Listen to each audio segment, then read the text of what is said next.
Folks are fired up as their guys are ready to do battle between the Baltimore Ravens and the Jacksonville Jaguars. The first 2 months of the regular season down. What will the final two bring us as we're off in Week 9? This will be fielded at the 6. They'll bring it back to just about the 25, call it the 24-yard line. At their own 24-yard line.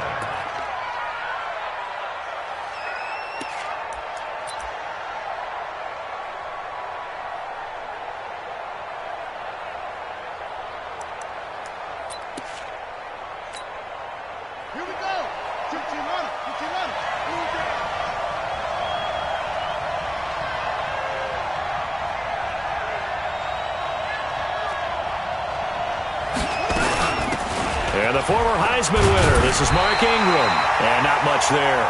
Maybe a yard up to the 24. He'll wind up getting a yard on the game's first play at second down. Brings up 2nd and 9 at the 24-yard line. Here's 2nd and 9, just a yard on that last run.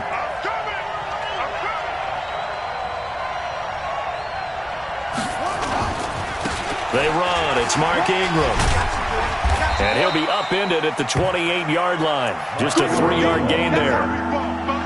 Well, so many times we look at a short run and we praise the offense for trying to set the tempo and establish things. But the defensive guys, hey, they just won the battle there. It wasn't a big run given up. They don't always have to absorb the body blows. Sometimes they dish them out themselves.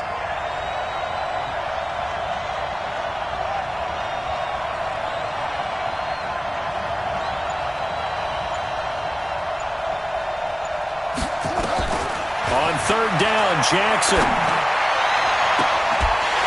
And that'll wind up incomplete. Bold play call there. Now it's 4th down. You can tell they were hoping for a flag there offensively. Several on the sideline motioning. Hey, why not a penalty? Why not a penalty? What did you see? Yeah, I think you've got to let them play, and the officials are instructed. If there's contact coming from both sides, no flag. Let them fight it out. And forces 4th down. Well, he wasn't too far from breaking that. Officially, give him 15. And the Jaguars go on offense, 1st down and 10.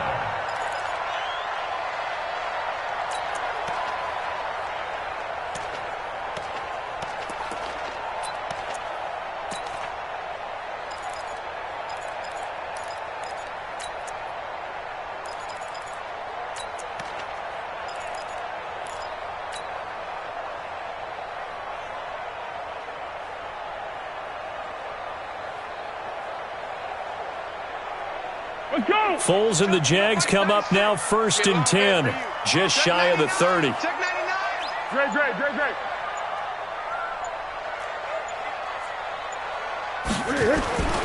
Now Foles.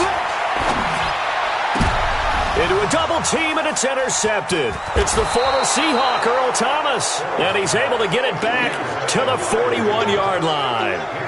Well, certainly not how he wanted to start his night. First throw of the game, an INT. Yeah, it's not easy, but he's got to try and wipe that one away from the memory banks. And let's face it, it's not often a quarterback and a defensive back have a lot in common. But one thing, because they have these individual type plays, they've got to have short memories, don't they? DB gets beat, wipe it away, quarterback throws a pick, has to do the same thing.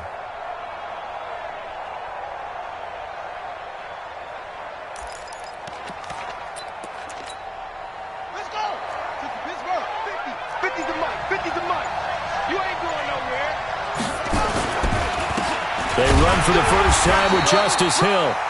Calais Campbell on the stop. They tried a quick hitter inside, but that one was swallowed up because what they're hoping, those big defensive linemen will take the bait and move laterally and open up a crease that they can run through. Didn't happen on that play.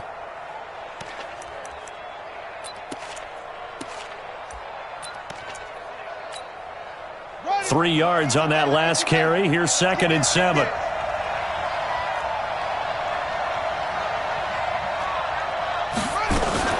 On 2nd down, it's Hill. 3 yards on the pickup. That's going to set up an interesting 3rd and about 4 to go. And it's 3rd down.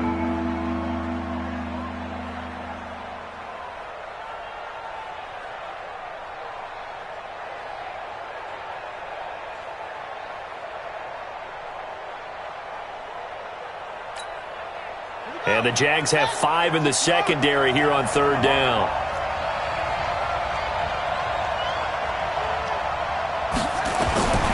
Jackson from the shotgun. That's caught by Treadwell. And inside the 20 before he's brought down. 16 yards on that one and a Raven first. A gain of 16 yards. And a Raven first down.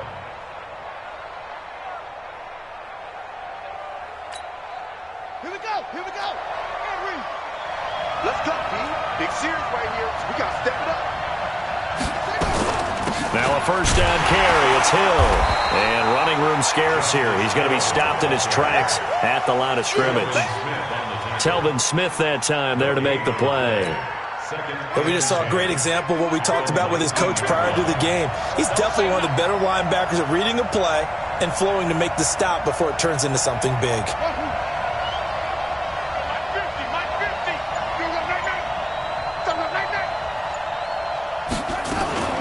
Throwing on second down, Jackson. And Jackson cannot get away, and he'll go down. Randy Gregory in there to get him, and that is sack number 6 now for him on the year.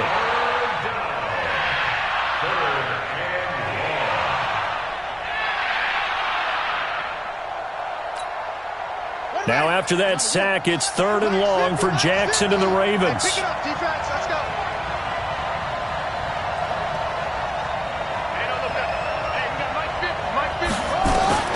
Here's Jackson on 3rd and long. Flushed out right. And he's got his man, Marquise Brown. And he'll be brought down with the first down and a late flag here, too. And he may get a few more tacked on for good measure.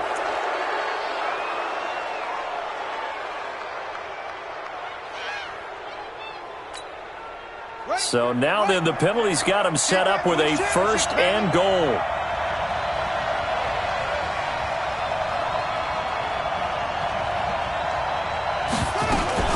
Following the penalty, it's Hill. And he'll go backwards, losing yardage to the 5. That's going to go as a loss of 1 on first down.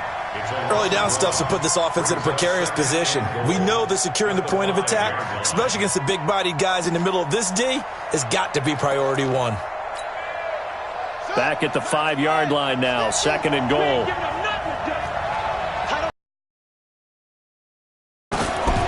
Now it's Jackson. They set up the screen to Hill. And this is going to result in losing yardage. They're driven back to the 8-yard line. That'll wind up going for a loss of 4. And that'll make it 3rd and goal.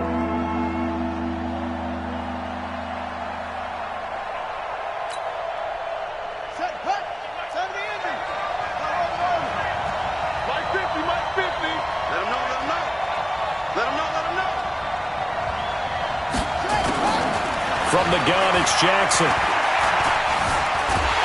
And they're going to get to him, a sack. Sack back at the 9-yard line. Sacked by the outside backer, Telvin Smith.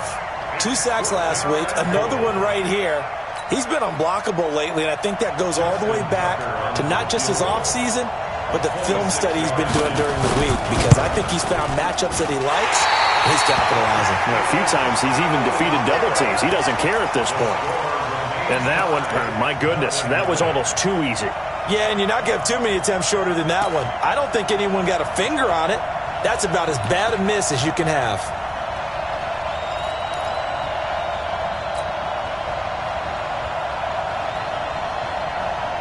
Jaguars come to the line to start their next drive. And, you know, certainly a lot of football left to be played. We're not into December yet, but right now where we stand, they're first place in their division. Looking good, looking to be a threat come January. And let's think about what every team has in their goals. All right? Number 1 goal is what? Make the playoffs. Number 2 goal is win your division. Number 3 goal, and the biggest goal, I think, is to be the highest seed possible that you can be heading into the playoffs so that you can have as many home games as possible to try and get you to the Super Bowl. And right now fighting for every win possible to try to at least secure home field for the wild card and or divisional round. Check. Lucky. A first carry for Leonard Fournette. He's got a first down and then some inside the 40. And down right around the 37. A 14-yard first down pickup for the Jaguars. But one unit I know you want to watch is that offensive line. If they keep clearing holes like that, it could be a long night defensively. No doubt about it, because when they are in sync, as we're seeing so far, when that continuity is there and you can see that they're playing off of each other while controlling the defensive front and linebackers, you're exactly right. It could be a very long night for the defense because someone's going to run for some big yardage. So in Raven territory now, here's a 1st and 10 at the 37-yard line. A pass there complete to Westbrook. A good gain of 9 before he's brought down at the 28. Give him 9 there on the first down completion. Good throw, good catch, but I really like the route. The drag and being able to run away from defenders, hard to stick with them for that long. Yeah, better against man than zone, or? Better against man, because now you're running away from someone and you're not running into a defensive player in another zone. On second down, here's Fournette. And he is going to be stopped cold behind the line of scrimmage. That'll be a loss of a yard, and it leads to a 3rd down. We all have habits. We can be somewhat predictable, and you know me pretty well on second down and short. What I like to see? Play action. Yeah, without a doubt. I thought that was a great spot to call it. Instead, didn't go their way, did it? No, defense sold out for the run. Worked out well.